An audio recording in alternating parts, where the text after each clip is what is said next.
राधे कृष्ण दोस्तों। फाल्गुन मास के शुक्ल पक्ष की एकादशी को सर्वोच्च स्थान दिया गया है।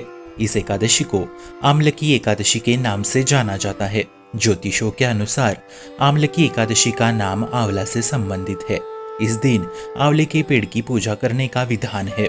इस एकादशी को रंग भरी एकादशी, आंवली ग्यारस के नाम से भी जाना जाता है। इस दिन विधि विधान के साथ भगवान विष्णु की पूजा की जाती है। इस साल आम्ल की एकादशी का व्रत 14 मार्च 2022 को सोमवार को रखा जाएगा। पद्म पुराण के अनुसार आंवले का वृक्ष भगवान विष्णु को अत्यंत प्रिय होता है।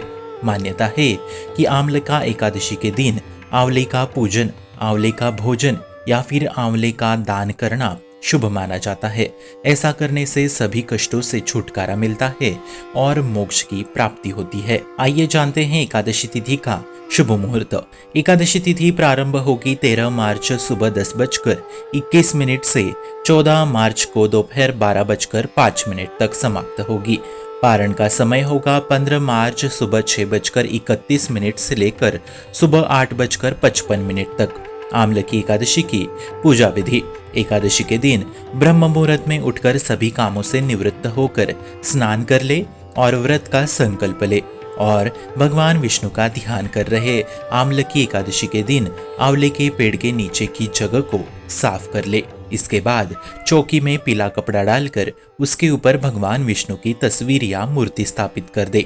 सबसे पहले भगवान विष्णु को जल अर्पित करे। इसके बाद फूल, रोली, चंदन और अर्पित करे। इसके बाद आंवला और भोग के लिए कोई मिष्ठान अर्पित करे। इसके बाद घी का दीपक और अगरबत्ती जला दे।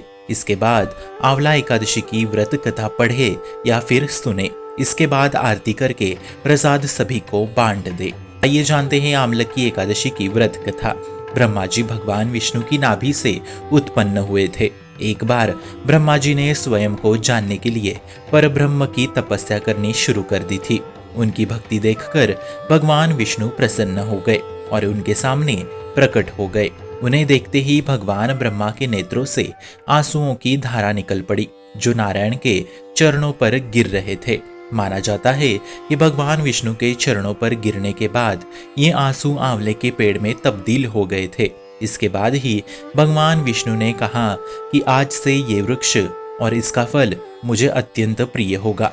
जो भी भक्त आम्ल की एकादशी पर इस वृक्ष की पूजा विधिवत तरीके से करेगा वो साक्षात मेरी पूजा होगी। इसके साथ ही उसको हर पाप से मुक्ति मिलेगी और वो मोक्ष की प्राप्ति आवश्यक रूप से करेगा। आप सभी को आम्ल का एकादशी की हार्दिक शुभकामनाएं।